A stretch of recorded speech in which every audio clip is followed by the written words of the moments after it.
आपकी साधना उसे पसंद नहीं आई, आपका व्यवहार उसे पसंद नहीं आया, वो आपको धीरे से छोड़ के चल जाएंगी। लेकिन यक्षिणियां आपको छोड़ेगी नहीं। अगर आपका स्वभाव, आपकी साधनाएं उनको पसंद नहीं आई तो आपको बर्बाद करके जाएगी। नारी महाचंडी मुक्त केशी बलिप्रिये कुलाचार प्रसन्नस्ये नमस्ते शंकर प्रिये भोर नमस्ते। नमस्कार दोस्तों, आगम सिद्धि चैनल में आप सभी का बहुत बहुत स्वागत है। आज एक नए प्रश्न के साथ फिर से चलते हैं श्री हंसानंद तीर्थनाथ जी के पास। जय मां काली सर जी। जय गुरु, जय मां तारा।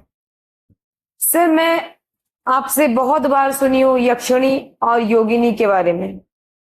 तो ये योगिनी और यक्षिणी एक ही है या फिर अलग है? देखिए, तंत्र में देवताओं को 3 कैटेगरी में बांटा हुआ है। एक देवता जिसमें ब्रह्मा, विष्णु, महेश, काली, दुर्गा, गणेश, तारा, 10 महाविद्याएं जो भी आपके हैं, ये सारी देवताएं हैं। देवताओं से हमें धर्म, अर्थ, काम, मोक्ष प्राप्त होता है। पुरुषार्थ चतुष्टय, ये देवता है।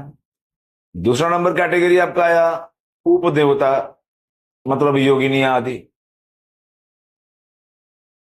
जो देवताओं के सहयोगी हैं, सेविका हैं। तीसरा नंबर में आता है अपदेवता, भूत, पिशाच, प्रेत, यक्षिणी, डाकिनी, ये सब जो चीजें हैं ये अपदेवता में आते हैं।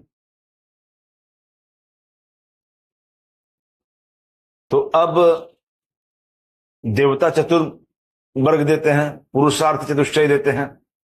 योगिनियां जो हैं वे धर्म, अर्थ, काम देंगे लेकिन मोक्ष नहीं दे पाएंगी। और यक्षिणियां जो हैं वह धर्म और मोक्ष नहीं दे पाएंगी, सिर्फ अर्थ देंगी और काम देंगी, मतलब अपदेवताएं। और अपदेवताओं का जो साधना करता है, अर्थ और कामनाएं, आर्थिक स्थिति बहुत स्ट्रांग करता है और कामनाएं तो पूरी करती ही है ये अपदेवताएं। लेकिन मौत के बाद नरकगामी होना पड़ता है। मृत्यु भी जनरली देखने को मिला है कि सहज मौत नहीं मिलता उन लोगों को जो अपदेवताओं को, भूत, पिशाच आदि, यक्षिणियों, प्रेत को जो सिद्ध करते हैं। और ऐसा नरक जाना पड़ता है, हो सकता है कि उसको ऐसा भी हो कि श्रीमद् भागवत गीता में भी भगवान कृष्ण इसका चर्चा किए हैं कि जो जिसको पूजेगा वो उसको पाएगा, उस योनि में जाएगा। तो जो भूत प्रेतों का पूजा करेंगे वो भूत प्रेत की योनियों में ही जाते हैं। तो कहने का अर्थ है योगिनियां वे होती है जो तपस्या के बल पे अपने आराध्य को या आराध्या को सिद्ध करती हैं और योगारूढ़ा होकर के, योग में आरूढ़ होकर के ही वो जिंदगी अपना बिताती है, एक योगी की तरह। योगी पुल्लिंग हो गया और योगिनी स्त्रीलिंग। तो जो नारियां ईश्वर उपलब्धि या ईश्वर को खुश करने के लिए योग में रत रहती थी और योग में आरूढ़ होते हुए भी उनको जब सिद्धि प्राप्त होता है या देहांत होता है तो उनको योगिनियों का संज्ञा या योगिनियों का पद प्राप्त होता है, जो उनको सौभाग्य प्राप्त होता है कि अपने आराध्य को, अपने इष्ट को वो सेवा करे, उनको सहयोग करे, उनके साथ रमन कर रहे, उनके लोक में, उनके धाम में उनका सेवा सत्कार करते रहे और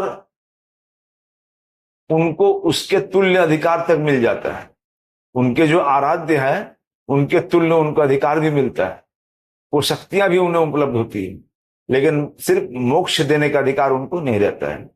और योगिनियों को अगर देखा जाए तो साधनाएं जो होती है माता, बहन या पत्नी के रूप से होती है, लेकिन ज्यादातर योगिनियां जो है उनको पत्नी के रूप में ही या कामिनी के रूप में ही सिद्ध किया जाता है। माता और बहनों को बहन के रूप में, माता या बहन के रूप में कुछ निर्दिष्ट जो योगिनियां हैं उन्हीं को हम सिद्ध कर सकते हैं। अब यक्षिनियां जो हैं, यक्षिनियां कुबेर की शक्तियां हैं। यक्षिनियां जितने भी हैं वो कुबेर की शक्तियां हैं। यक्ष योनि है। कुबेर देवता जो हैं वो यक्ष अधिपति है। धन का डिपार्टमेंट, पैसे धन का जो विभाग है देवताओं का, वो वही संभालते हैं।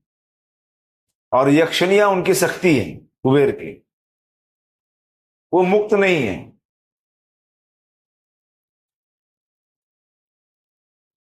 तो यक्षिनियों को सिद्ध करने से या साधना करने से हो सकता है किसी यक्षिनी को आप माता रूप में भी साधना कर सकते हैं, बहन के रूप में भी कर सकते हैं और पत्नी के रूप में भी कर सकते हैं। लेकिन योगिनियों का स्वभाव थोड़ा सौम्य रहता है। आपकी साधना उसे पसंद नहीं आई, आपका व्यवहार उसे पसंद नहीं आया, वो आपको धीरे से छोड़ के चल जाएंगी। लेकिन यक्षिनियां आपको छोड़ेगी नहीं। अगर आपका स्वभाव, आपकी साधनाएं उनको पसंद नहीं आई तो आपको बर्बाद करके जाएगी, आपको खत्म करके जाएगी। यह है योगिनियों और यक्षिनियों के बीच में फर्क। यक्षिनी को आप अपदेवता और भूत प्रेत के कैटेगरी में रखे हैं। तो प्रेत का इफेक्ट जैसे होता है वैसे यक्षिनी का भी इफेक्ट्स होता है क्या? जी हाँ, बहुत बार ये देखने को भी मिला है कि यक्षिनियां किसी पर हावी भी हुई। ज्यादातर बट वृक्ष पे,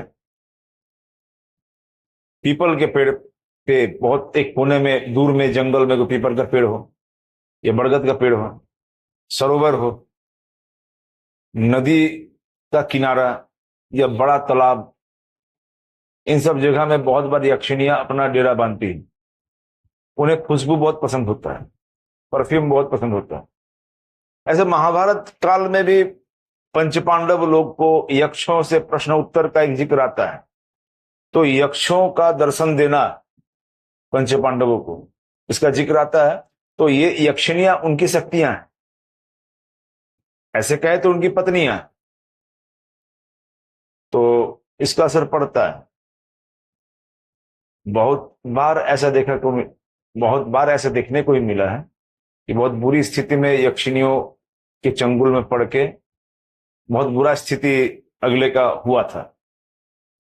तो ये बहुत जिद्दी होती है, यक्षिनियां बहुत जिद्दी होती है। खास करके इनका इफेक्ट ज्यादातर गर्भवती स्त्रियों को खतरा ज्यादा रहता है। गर्भवती स्त्रियों को ये अपना शिकार बहुत जल्दी बनाती। रात के टाइम में खुले केस या उग्र परफ्यूम लगा के, सेंट लगा के,